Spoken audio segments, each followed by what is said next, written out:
भाऊबीजच्या दिवशी पंढरपूरमध्ये असल्यामुळं भाऊबीज सेलिब्रेट करणं काही झालं नव्हतं. त्यामुळे दुसऱ्या दिवशी सगळं आवरून आम्ही माहेरी निघालो आणि धो पाऊस चालू झाला. घरी गेल्या गेल्या पप्पांचं औक्षण वगैरे केलं, भैयाचं केलं आणि श्राव पण आता या छोट्या छोट्या गोष्टी करायला लागली. मामा भेटलाय 4-5 दिवसानंतर, त्यामुळे तिची मस्ती काही कमी होत नव्हती.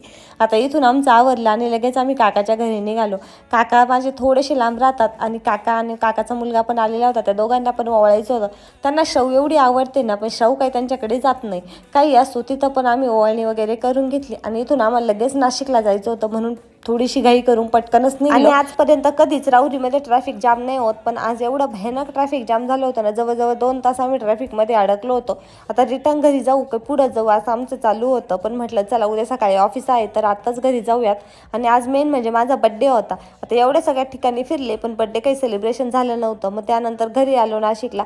येताना जेवण वगैरे केलं होतं, त्यानंतर केक आणला आणि बड्डे सेलिब्रेट केला. असं संपला.